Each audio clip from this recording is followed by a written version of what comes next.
अगर हम हिंदू हैं तो मंदिर प्रवेश पे हमारे लोगों की हत्या क्यों? अगर हम हिंदू हैं तो मूर्ति छू लेने पर हमारी हत्या क्यों?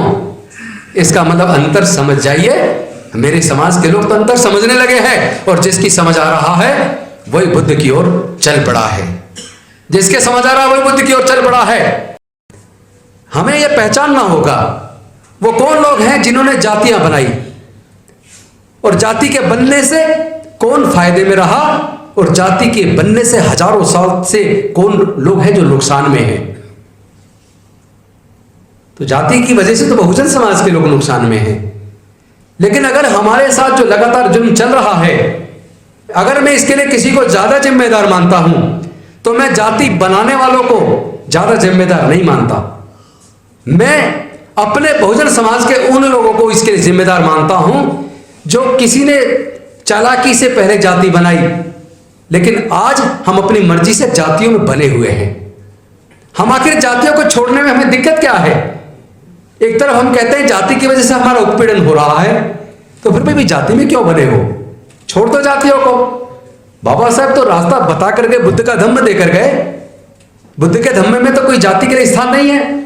जिस प्रकार अनेकों नदियां अलग अलग नाम से जानी जाती हैं, लेकिन जब जाकर वो समुद्र में गिर जाती हैं, अपनी पहचान खो देती है। उसके पानी को कोई निकाल के एक लोटा ये नहीं बता सकता ये कौन सी नदी का पानी है। तब तो सब कहेंगे समुद्र का पानी है। तो भाई फिर सारी जातियों को छोड़कर बौद्ध बन जाओ, उसके बाद आपकी जातियां खत्म। और जिस दिन आपकी जाति खत्म उस दिन आप 88% हो। राज भी तुम्हारा, सत्ता भी तुम्हारी, संसाधन भी तुम्हारा, और स्वाभिमान के साथ जीना सीख लो।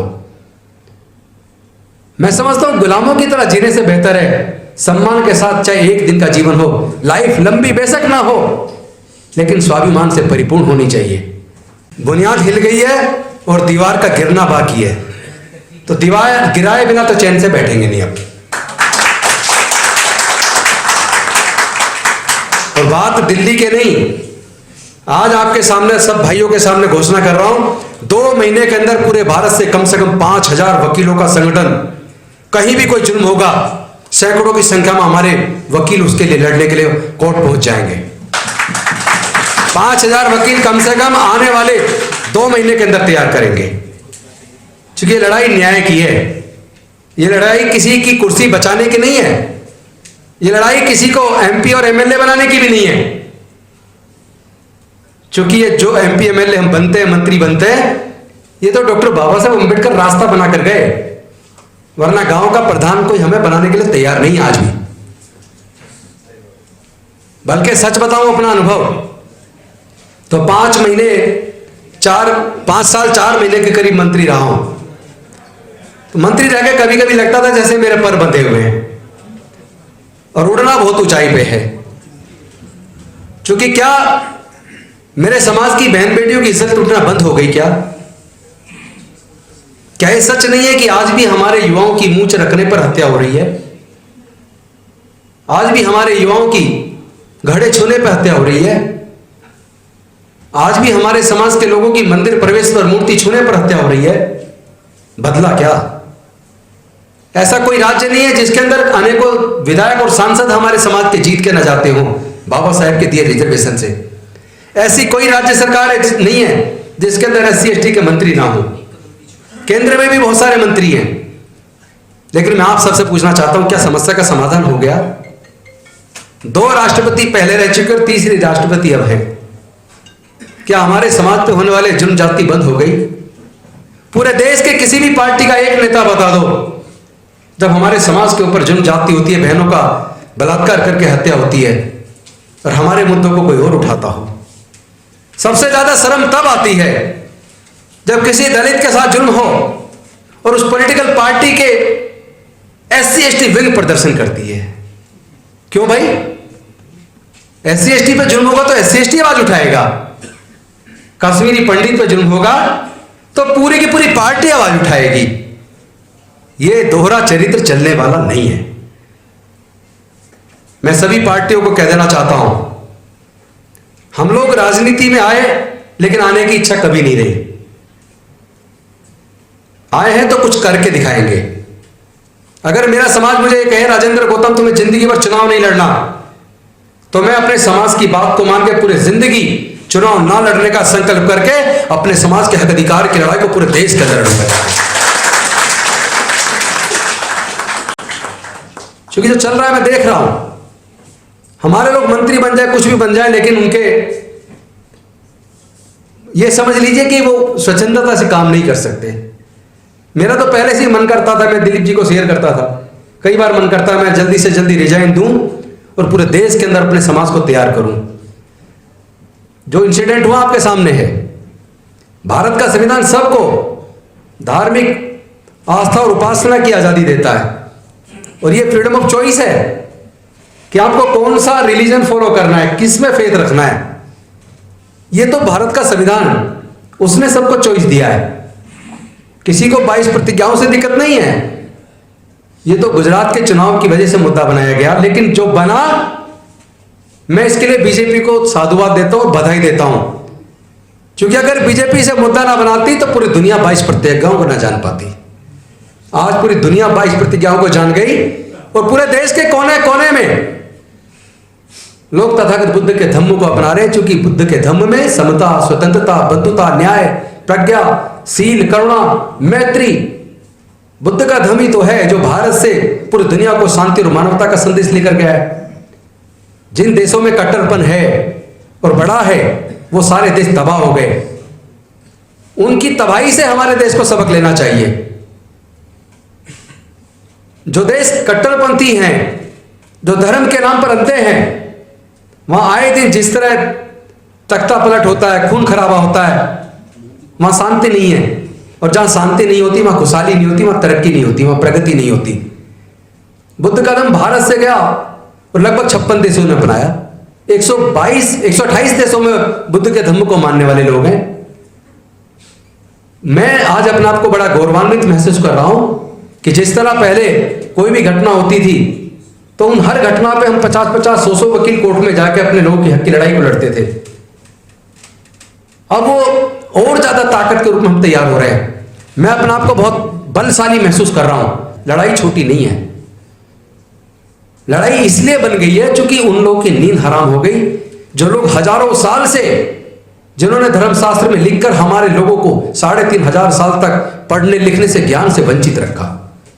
लगभग 3500 साल तक हमारे लोगों को संपत्ति से, व्यापार करने से वंचित रखा। मैं पूछना चाहता हूं, देश के अंदर जितने प्राकृतिक संसाधन हैं, तमाम तरह की खनिज पदार्थ की खाने हैं या खेत की जमीन है, क्या कोई अपनी मां के पेट से लेके पैदा हुआ है? मां के पेट से तो लेके कोई नहीं आया। फिर कुछ ही लोग देश के सारे संसाधनों पर काबिज क्यों हैं?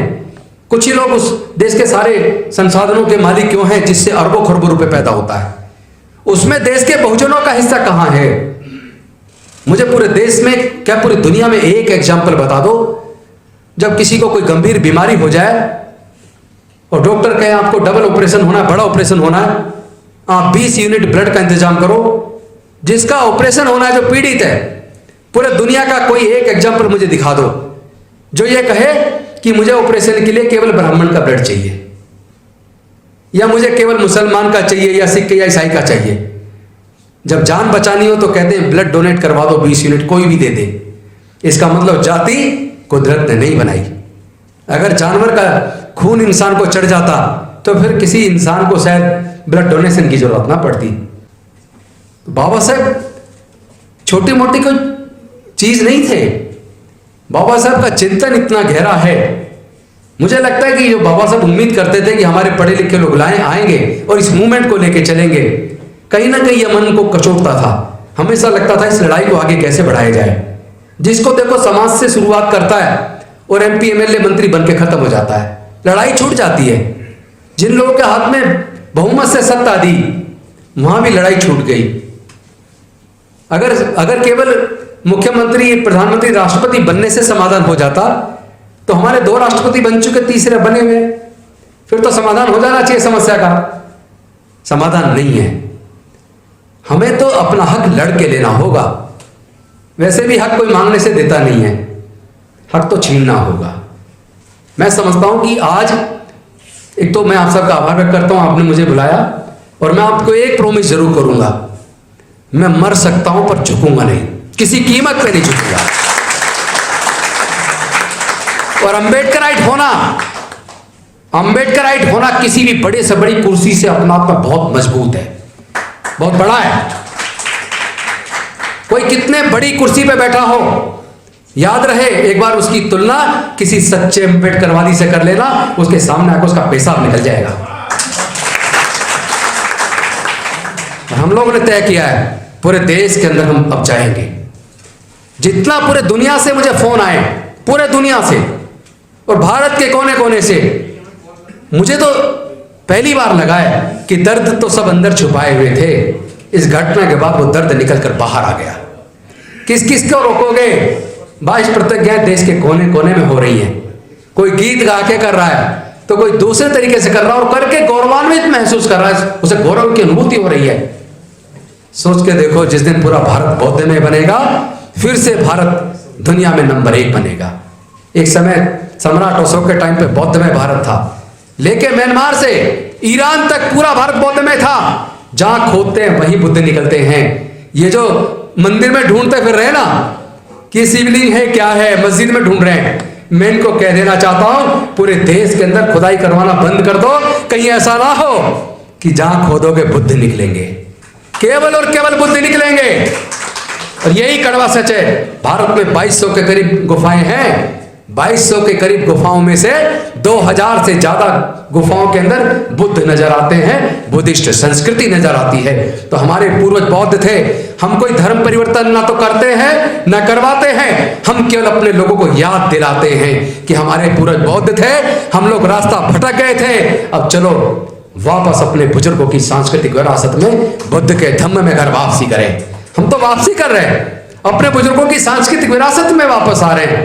भाई आप खुद सोचो, एक व्यक्ति अगर घर से निकला और अचानक रास्ता भूल गया, भटक गया और उसकी याददाश्त चली गई, चलते चलते चला जा रहा है। कल को अगर उसकी याददाश्त वापस आ जाए, उसे अपने घर का रास्ता याद आ जाए, मैं आप सब साथियों से पूछना चाहता हूं, वो वापस अपने घर जाएगा या नहीं जाएगा? जाएगा ना। तो आज हमें पता चल गया हमारे पूर्वज बौद्ध थे, अब भारत बौद्ध में बन के रहेगा। क्योंकि भारत में बहुजन 88% है। 88% लोग तो वापस अपने बुजुर्गों की संस्कृति में आएंगे, उन्हें कोई रोक नहीं पाएगा। वैसे भी आपने चिंगारी तो अब आपने लगा दी, जब आपने लगा दी तो भुगतो। जब आप जाति छोड़ने को तैयार नहीं हो, जाति की वजह से हमारी बहन बेटियों की इज्जत लूटकर कत्ल कर रहे हो, जाति की वजह से मंदिर घुसने पर, मूर्ति छूने पर हमारे लोगों की हत्या कर रहे हो, जाति की वजह से घोड़ी खरीदने पर, मूंछ रखने पर, घड़ा छूने पर हत्या कर रहे हो, तब क्या हम हिंदू नहीं होते?